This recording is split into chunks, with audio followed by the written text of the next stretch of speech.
8 minutos. Con la decisión de la Corte Constitucional, María Camila, quedó en firme la ley que prohíbe las corridas de toros. Se le acaban, padre, a usted también de... Las corralejas. Las corralejas. Sí. ¿Usted ha sido de peleas de gallos? No, no he ido, pero en la costa eso es toda una cultura. Es Hay tradición. muchas personas. Claro. Muchos pueblos de la costa. Hay todavía muchos. Hay vallenatos dedicados a... ¿Se salvaron las cabalgatas o no se salvaron? Sí, se salvaron. las Sí, se cabalgatas. salvaron. Fue lo único que se salvó.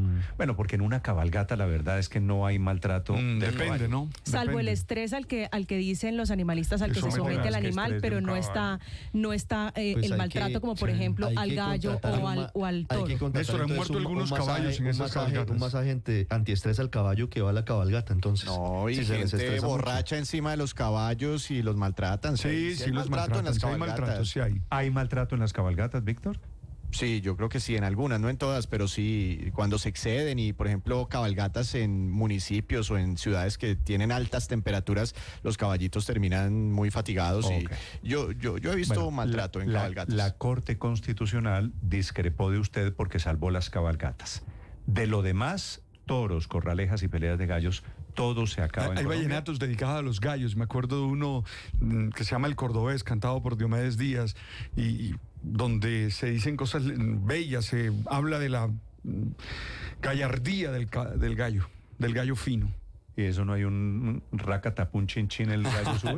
Pero eso es otro. ¿Ese es otro? Ese es otro. ¿Quién tuviera la dicha que tiene el gallo? Ese no A es ver, sobre una pelea, es ese no es sobre sobre- otro Sí, procedimiento. otro procedimiento. No, también es una... también Pero puede esa es ser- una batalla de amor. Puede ser considerada una Pero fíjese que una riña de gallos. hablando de batalla, quiero una batalla entre los derechos de los animales, que era lo que reclamaban los animalistas, los ambientalistas, y el derecho a las tradiciones, a la cultura y a la identidad de pueblos, como bien lo dice el padre, en la costa donde son tradición, por ejemplo, las corralejas. La autora del proyecto, que fue aprobado, avalado por la Corte Constitucional y que estaba feliz, emocionada, llorando, es la senadora Esmeralda Hernández. Senadora, buenos días. Néstor, muy buenos días. Un saludo para ti, para la mesa, para la audiencia que nos acompaña hasta ahora. Muchas gracias por la invitación y efectivamente no me cabe el corazón en el cuerpo de la felicidad. La vi hasta el paroxismo, digamos. ¿Usted pensó que de pronto la Corte le tumbaba la ley? Yo tenía un susto enorme, de verdad se los digo. Yo confié siempre en la Corte, además porque la semana pasada Néstor nos hizo un guiño enorme con la ratificación del reconocimiento de los animales como seres sintientes y como seres sujetos especiales sujetos de especial protección del Estado. Así que eso me dio un respiro, pero yo siempre estuve muy angustiada porque yo sé que el poder y el lobby del sector taurino es muy fuerte. Siempre confié en la Corte Constitucional, pero no me imaginé nunca la decisión que se tomó ayer, que para mí es histórica. De verdad fue el día más feliz de mi vida, literalmente se los digo, porque creo que hicimos justicia por los animales a partir de la ley que además tengo el privilegio de liderar, de ser autora, pero que sé que es la lucha de muchísima gente en todo el país. Senadora, Y del movimiento animalista colombiano y del mundo. ¿Cuál fue el argumento de la Corte para avalar esta ley? ¿La no más olé? Pues bueno, lo que pasa es que todavía no conocemos el fallo como tal, pero lo que ha planteado la Corte yo creo que se puede resumir en lo siguiente. Hay un debate, una discusión frente al reconocimiento de los derechos culturales, que hoy son derechos colectivos, son derechos sociales, versus el reconocimiento mínimo a la vida y el derecho a no sentir dolor ni a sufrir de un ser vivo, de un animal que tiene y que está reconocido científicamente, clínicamente, médicamente, que siente dolor, que siente angustia, que siente miedo en las mismas proporciones que lo podemos llegar a sentir los seres humanos, y en esa balanza, por supuesto, gana ese derecho de estos animales. Sí, doctora Esmeralda, frente al tema de las corridas de toro, eso ya quedó estipulado por la Corte Constitucional, pero quisiera preguntarle, porque esta para muchos animalistas es un triunfo agridulce o incompleto porque quedaron por fuera las cabalgatas. ¿Cómo se sienten ustedes con esa decisión de la Corte? Pues bueno, cuando la Corte saca el primer comunicado incluyendo cabalgatas, pues no se imaginarán, para mí fue una cosa completa porque es la única actividad que quedaría exenta. Sin embargo, creo que lo que logramos ayer definitivamente es histórico. Les hago la lista de lo que se prohibió porque yo creo que ni siquiera lo dimensionamos y no lo tenemos claro. Corridas de toros, becerradas, novilladas, tientas, rejoneo, corralejas, peleas de gallos y coleo. Eso es enorme, son todas las actividades, espectáculos crueles de tortura con animales que estaban reconocidos legalmente, que tenían protección del Estado y que hoy quedan prohibidas por la Corte Constitucional a partir de una ley. De verdad que eso es histórico en la lucha por los animales en Colombia. Permítame oficiar un poquito como abogado del diablo, pero le formulo una pregunta, sobre todo con base en lo que dicen los expertos en tauromaquia.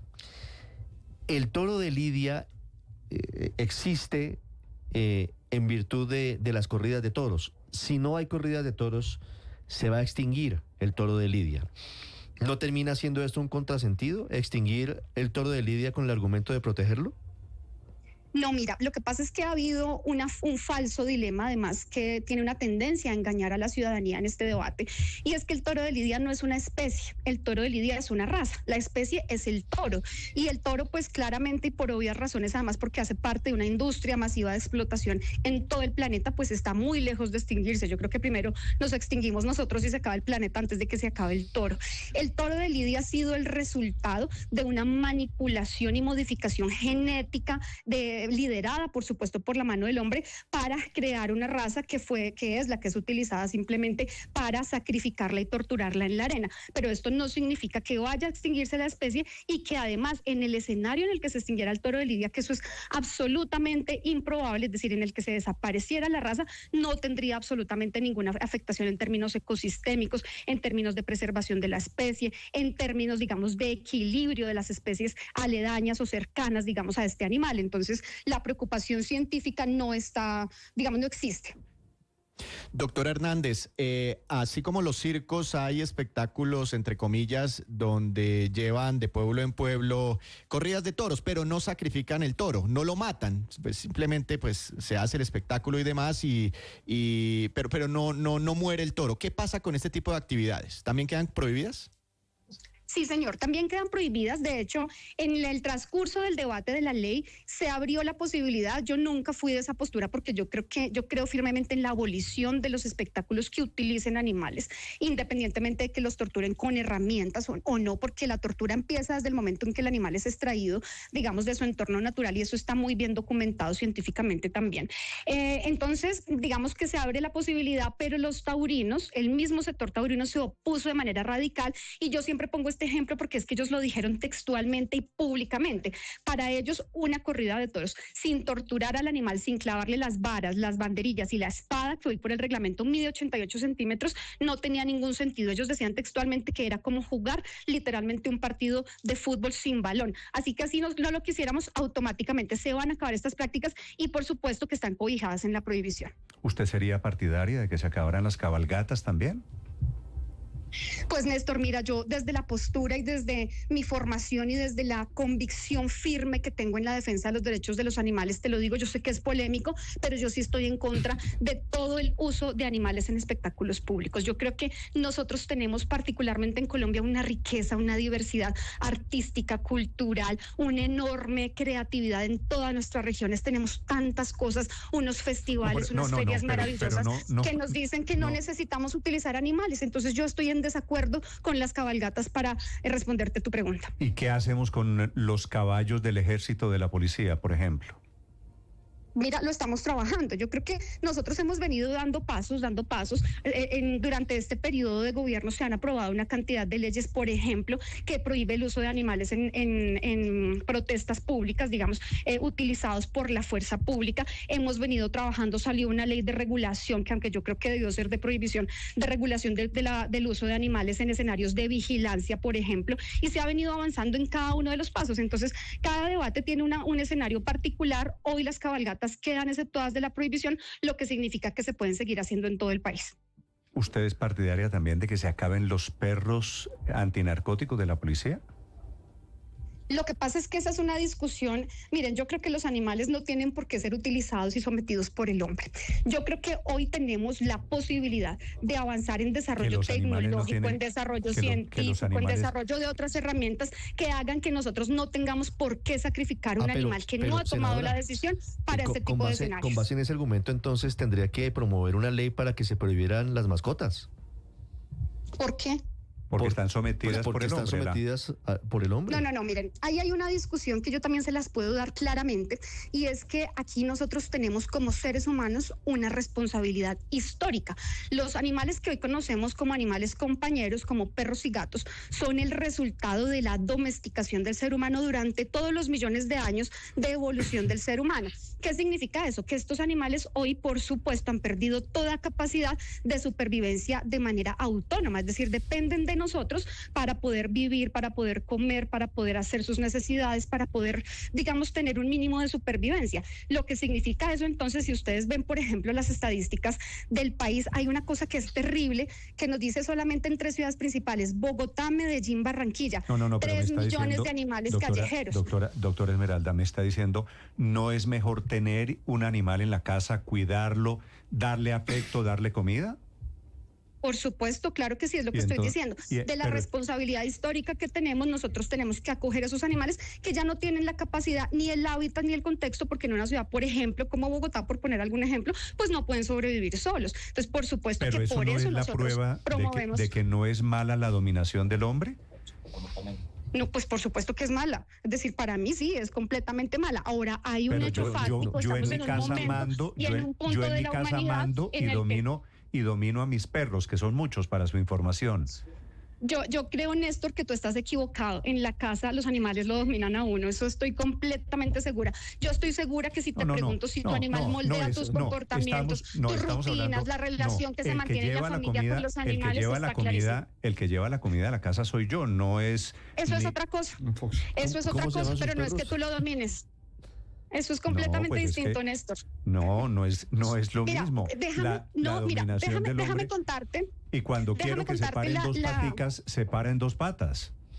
Mira, déjame contarte una discusión hermosa que tuvimos, Néstor, en la Corte Constitucional, que tiene que ver con el reconocimiento de las familias interespecie. Nosotros reconocemos que los animales, y en esa discusión surgió una conclusión que es hermosa, y es reconocer que los animales compañeros que hacen parte de las familias no son dependientes únicamente de los seres humanos, sino que nosotros somos interdependientes. Hay una codependencia porque los animales también moldean y también aportan en la construcción de una familia cuando hay animales compañeros y de una sociedad. Ellos te aportan el valor de la sensibilidad, la necesidad de reconfigurar la relación con los animales, la solidaridad, moldean los hábitos de la familia, moldean la relación que tienen los niños, educan, es decir, cumplen unas funciones completamente vitales que no necesariamente se limitan a un tema económico. Por supuesto, nosotros les proveemos la comida, les proveemos todo lo necesario, el veterinario y demás, pero ellos también cumplen una función, así que es una relación codependiente y es una discusión para mí hermosa y maravillosa, y cuando yo te escucho, yo creo que esto lo ratifica. Sí, doctora Esmeralda, y no vaya a pensar que es por corcharla, porque no es, por supuesto, porque estoy de acuerdo con la ley. No. Pero ¿para cuándo el proyecto de ley que prohíbe o que prohíba la mutilación genital femenina, como se hace en Colombia, en algunas tribus? Pero es que usted, ¿por qué me manda de esta discusión a esa otra tan exageradamente diferenciada? Es decir, miren, yo creo que... porque me preocupan más las mujeres indígenas a las que les hacen mutilación genital femenina que las vacas. Pero ese tiene que ser un debate. Miren, en mi postura personal, yo creo que ese es un debate bien complicado, bien complejo, porque hay distintas miradas de esa discusión, pero si tú quieres saber, es mi postura personal, yo creo que ese tiene que ser un derecho fundamental de las mujeres y de la humanidad, es decir, que no estemos sometidas a este tipo de procedimientos. Entonces, esa es mi postura. Si el debate en algún momento, en algún escenario se da, tengan la claridad de que esa es mi postura. Pues es que miren, yo creo que aquí nosotros tenemos una agenda, ustedes no se imaginan la agenda que tenemos acá, y yo he tomado una decisión, además porque es mi responsabilidad como integrante de la Comisión Quinta, y es concentrarme en unas causas específicas. Ustedes se han dado cuenta que mi causa ha sido el ambiente, que mi causa ha sido el agua, ha sido los ríos, ha sido la vida, han sido los ecosistemas y los animales. Hay mujeres, hay personas en mi bancada y en las otras bancadas que se especializan y que son expertos y expertas en otras causas. Por supuesto, como se los digo, yo tengo mi postura personal. Cuando se dé el debate, yo votaré de acuerdo a mi postura personal, daré públicamente el debate y me prepararé de manera pública, pero se los digo, por lo menos en este momento no hace parte de mi agenda legislativa. Sí, vuelvo a un punto de la discusión que de acuerdo con el fallo de las últimas horas, ha quedado superado, pero quiero preguntarle por eso, porque al final no termina siendo profundamente arbitrario un proyecto, en este caso, una ley que va en contra de los derechos de las minorías. Mira, lo que pasa es que uno tiene que tener la claridad de lo que significan las minorías. Una cosa es una minoría en términos numéricos, que ahí te lo reconozco, el sector taurino es una minoría en términos numéricos, y otra cosa es una minoría según las definiciones estructurales que ha dado la Corte Constitucional y la jurisprudencia al respecto. Ninguna minoría me puede decir a mí que es el sector taurino porque se le haya vulnerado un derecho fundamental o un derecho básico por el simple hecho de ser taurino o por el simple hecho de ser coleador o de ser corralejero. No tiene absolutamente nada que ver con la vulneración de derechos fundamentales, así que a mí me parece un irrespeto y una grosería, y no lo digo por supuesto contra ti, ni más faltaba, lo digo con todo el respeto, porque entiendo que ha sido un elemento que además ha sido amañado y mentiroso de los sectores que han hecho lobby en contra de la ley. Ellos han querido decir que son una minoría cuando realmente no lo son, y están muy lejos, te lo digo, muy lejos de ser reconocidos como una minoría en este país, y es un irrespeto por las minorías de verdad. ¿Cómo que no lo son? Si seguimos, es decir, si no existiera la ley, muy seguramente en 10 años las corridas de toros desaparecerían en Colombia, a excepción de pronto de Manizales, por sustracción de materia. La gente ya no va a toros, más allá de una ley. Eso claro, no demuestra es verdad, que es una minoría. pero no tiene nada que ver con la definición de la minoría. Claro, una minoría en términos numéricos, por supuesto, y lo digo que sí, pero es que cuando estamos hablando en términos jurisprudenciales y jurídicos, no. Que cría gallos, usted me dice no se vulnera ningún derecho. ¿No tienen el derecho a vivir de su industria alrededor de los gallos o de las corralejas? Pues es que esa justamente fue la discusión que se dio en la Corte, Néstor, y pues digamos para los debates y para las posturas, pues aquí nos podremos quedar. La Corte lo que dice es, ¿cuidamos un derecho cultural o cuidamos el derecho básico y mínimo a no sufrir y a no morir torturado de un animal que tiene el mismo sistema nervioso central que un ser humano, que tiene la misma capacidad de sentir dolor, de sentir estrés, de tener sintiencia, expectativas y demás, porque eso está comprobado por los médicos y por la ciencia, es que no es un invento mío. Ahora, yo soy consciente, y te lo digo, Néstor, que yo creo además que el éxito de la ley antitaurina, que es de mi autoría, de nuestra autoría, por supuesto avalada y construida de manera colectiva con el movimiento, lo que hizo fue que permitiéramos un periodo de transición y abriéramos un diálogo con ese otro, con el sector taurino, con los que ejercen la actividad, porque yo sí lo reconozco. Es decir, yo sí creo que hay personas que van a resultar afectadas detrás de estas prohibiciones, creo que hay que reconocerlas, y por eso yo misma establecí un periodo de transición y todo un modelo de reconversión laboral que permita que se les pueda identificar, que se pueda conversar con ellos, que se les pueda preguntar y construir con ellos hacia dónde se quieren reconvertir, que se les pueda entregar los recursos y que se les pueda garantizar, por supuesto, su subsistencia alrededor de su familia. Senadora Hernández, pero ¿acaso no todos los animales que consumimos, claro, los seres humanos, no mueren torturados todos? Digamos, es que estoy pensando en los pollos, las vacas, los cerdos, todos pasan por un proceso de tortura, hasta las hormigas culonas, si quiere. Mira, te pongo mi postura personal y luego te cuento un poco cómo ha sido el debate. Yo personalmente, justamente por eso que tú acabas de decir, no me los como, no me los pongo, no utilizo cosméticos que involucren la experimentación de animales, es decir, intento no utilizar en mi vida diaria nada que tenga relación con la explotación de los animales. ¿No usa zapatos? No uso zapatos de cuero, no señor, no utilizo zapatos de cuero, no utilizo chaquetas de cuero, no me pongo un bloqueador en la cara, ni un labial, ni nada que haya sido experimentado en animales, nada de eso.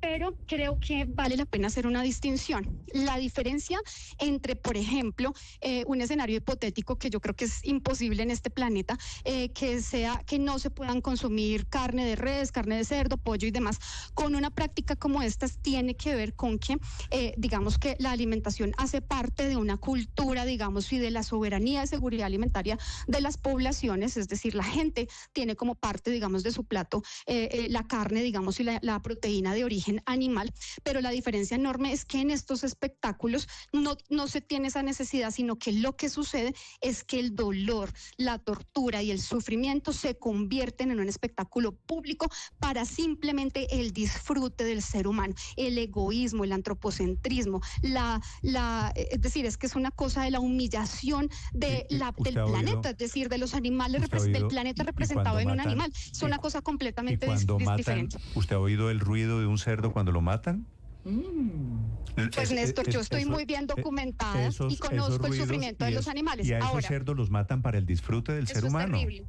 Es terrible, mira, es terrible y yo por eso te digo que no soy capaz, es decir, cuando a mí me ponen un animal en un plato, hoy yo lo único que veo es un cadáver y el resultado del sufrimiento y el dolor. Sin embargo, creo que es necesario hacer varias diferenciaciones. Hay unos protocolos, hay unas leyes, hay unos decretos, unos reglamentos muy bien desarrollados. De hecho, yo soy autora del proyecto de ley que está cursando en este momento en el Congreso para mejorar las condiciones en las plantas de beneficio animal, mal llamadas de beneficio animal porque es de sacrificio animal, pero hoy los protocolos lo que establecen son unos procesos de insensibilización que por supuesto tiene todas las fallas del mundo, que por eso estamos tramitando el proyecto de ley que fue aprobado en primer debate para garantizar que los procesos de insensibilización, que los procesos de transporte, que los procesos de almacenamiento, si se quiere o no encuentro otra palabra, donde se tienen a los animales antes de ser sacrificados, incluyan un mejor trato y el menor sufrimiento y dolor posible para los animales, porque estamos en un planeta, o por lo menos en un momento histórico del planeta en el que es imposible acabar con estas prácticas y con estas industrias. Son las 9 de la mañana, 19 minutos. Es la doctora senadora de la República, la doctora Esmeralda Hernández. Un gusto saludarla, escucharla y discrepar de usted, doctora Esmeralda. Gracias. Néstor, gracias de verdad por este debate que ha sido respetuoso. Por supuesto, en la democracia están las distintas posturas, las distintas visiones. Yo creo que se construye a partir de la diferencia y de estos debates respetuosos. Gracias enormes y pues bueno, que vivan los animales. A usted la entiendo, sí señora. Yo estoy rodeado de animales y los quiero mucho, los respeto mucho, pero también me como algunos de ellos. Gracias por lo que nos toca. No aquí, gracias. No. Gracias. En su casa. ¿Lo dice por la cabina? No, hombre.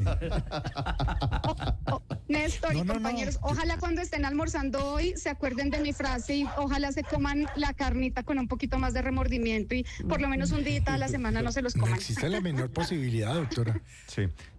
Felipe, yo entiendo, digamos, yo me está esperando un entrecodo y voy a llorar. No, emociones de culpa no. Pero por otro lado también tengo la certeza yo mandé a hacer pollo asado. De que los seres humanos, Felipe. necesitamos proteína animal para vivir. Y hay una cantidad de cosas que no podemos hacer. Esa es una discusión muy seria. Yo creo, igual Néstor, particularmente a mí me gusta la carne, es decir, soy carnívoro y todo esto. Entiendo todo lo que la doctora Esmeralda ha señalado. Me parece bien lo de las corridas de toro, me parece bien lo de los gallos, que vuelvo a decirte, en la costa es toda una tradición. Mi mamá decía, pero padre, allá hasta allá no llego. Mi mamá decía, Felipe, está bueno el culantro, pero no tanto. Sí. Yo no entiendo cuál es el maltrato en una becerrada, por ejemplo. No, Felipe, el maltrato. En una becerrada no matan al... No, es que cuando tú pones el concepto de estrés, ya listo. Cuando tú pones el tema estrés, ahí ya se estresa el animal. Felipe, vea usted por otro lado la cantidad de vitaminas que tienen las proteínas animales, las vitaminas que le da la carne. No, en un país como Colombia entonces usted dice, es insultante decir que nos volvamos vegetarianos y veganos. La gente lo que necesita es proteínas. Bueno, quiero saludar a don Hugo García, que es el presidente de la Federación de Gallos de Colombia. Señor García, buenos días. Buenos días, Néstor, y a toda la mesa. ¿Cómo van? Ustedes están en el sector uno de los más golpeados porque se acaban las peleas de gallos, ¿verdad? Sí, pues no conocemos porque no ha salido el texto de la Corte para mirarlo, pero sí, dicen que estamos incluidos. Sí, y tienen un plazo de 3 años. ¿Qué tan grande es esta industria alrededor de las peleas de gallos en Colombia, señor García? Pues yo les voy a dar unas pequeñas cifras. Nosotros hay gallos finos de los municipios del país en 1.100. Son 290.000 familias que dependen de los gallos. De esas son 115.000 empleos directos. De esos 115.000, en nuestros predios habitan por lo menos 60.000. Lo que quiere decir que cuando estas personas queden sin empleo, de paso van a quedar sin vivienda. Porque será de entender que si nosotros, los dueños de los criaderos, no tenemos los animales y estas personas toda su vida se han dedicado a esto, pues no los podemos utilizar en nada más. Y le cuento, en mi finca hay caballos y gallos. O sea que en determinado momento me quedan los caballos porque no prohibieron las cabalgatas, pero entonces ya ocuparé el señor de los caballos, pero el señor de los gallos tendrá que irse, o sea que no queda sin empleo y sin vivienda.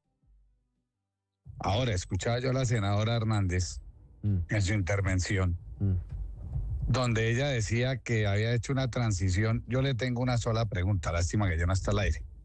Lo de los toros salió casi un año. Que me muestre cuánto ha avanzado ella en eso que dice el proceso de transición. No han hecho nada por las familias que dependen de los toros. Ese proyecto tampoco está avalado por el Ministerio de Hacienda. No hay un presupuesto para eso. Ahora, miren ustedes cuánto tiene el gobierno presupuestado para avalar estas familias, que es muy numerosa. No pudieron con lo de los toros, menos con lo de los gallos. Ahora le hablo de las aves. Son 6 millones de aves en el país.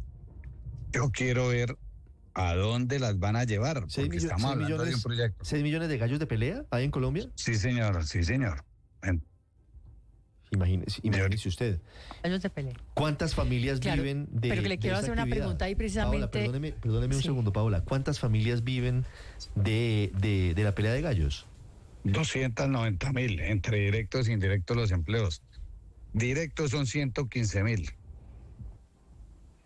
Indirectos, le hablo de las... Sí, señora. Le hablo de que galleras son 7.200 en el país.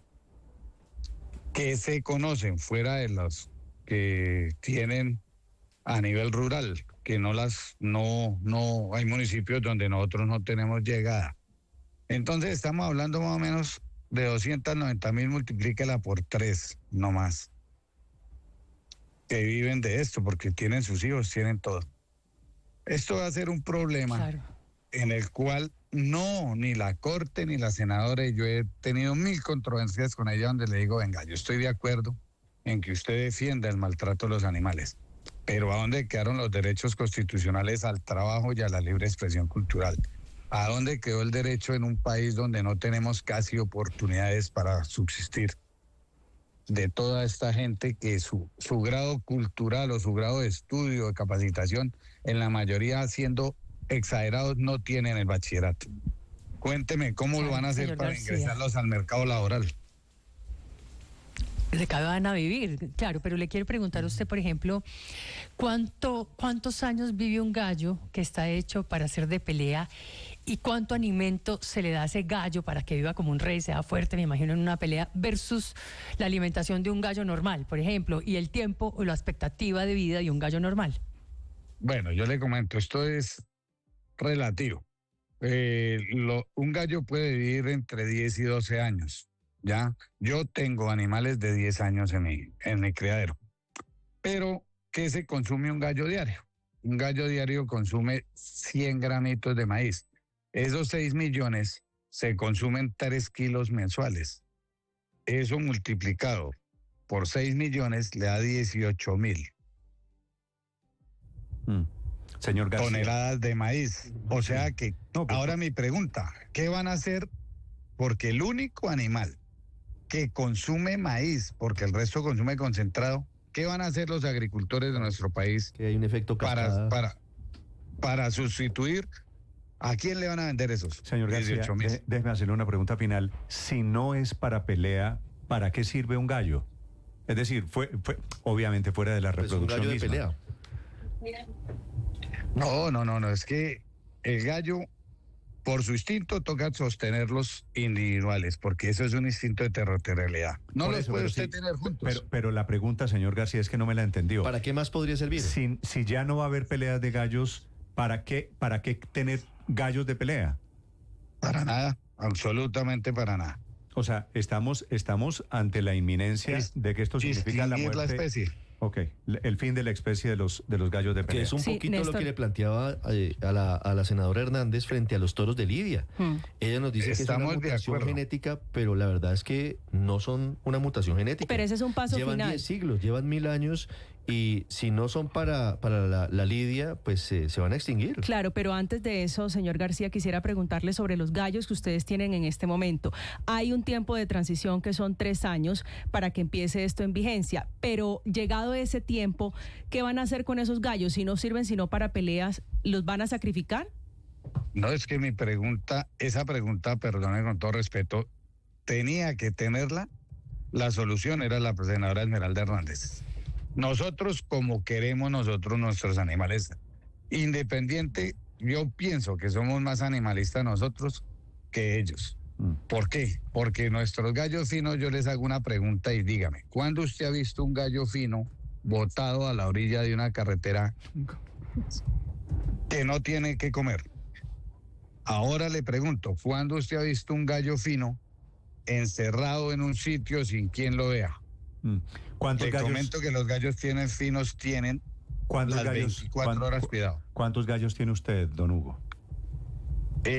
Gallos machos tengo 150 en cuido, o sea, ya en edad de preparación. Sí. Tengo 250 gallinas y tengo en Levante por ahí unos 300 animales. Sí. Y soy uno de los criadores pequeños del país. ¿Y cada gallo de esos cuánto vale? Un gallo fino bueno, pues.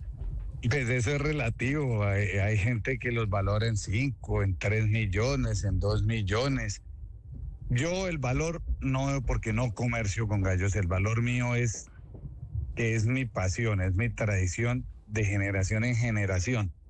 Ya, por ejemplo, lo que escuché de ustedes en la mesa tienen razón. Esto generacionalmente se va a acabar. Y se va a acabar porque yo tengo una sola hija y tengo a mi esposa. Ninguna de las dos les gustan los gallos finos. O sea que en mi casa, ni mis sobrinos, ni ninguno. En mi casa, el día que yo falte, se acaban los gallos finos. Ahora con esta sentencia serán 3 meses. En 3 años. 3 años. Estoy de acuerdo. Les pregunto, la senadora, ¿qué va a hacer con esos 6 millones de animales? De aquí a eso, pongámosle que vayamos terminando, que hayan 3 millones. En ese proyecto tuvieron en cuenta las granjas donde ellos los van a asumir y el costo que esto vale.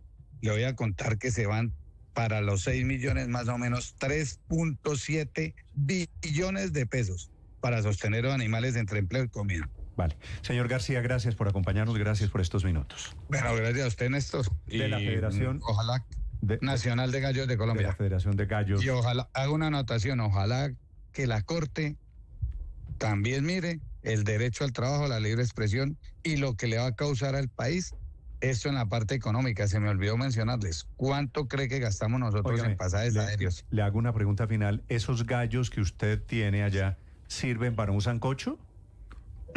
Esos son muy duros porque son animales musculosos, son animales fibrosos, entonces no se pueden comer. Ok, porque le iba a decir que si me invitaba, porque creo que va a tener carne para el sancocho. Señor García, gracias, chao. Bueno, Dios quiera que no. Lo lamento mucho, sí. Es que Bueno. esa decisión, Felipe,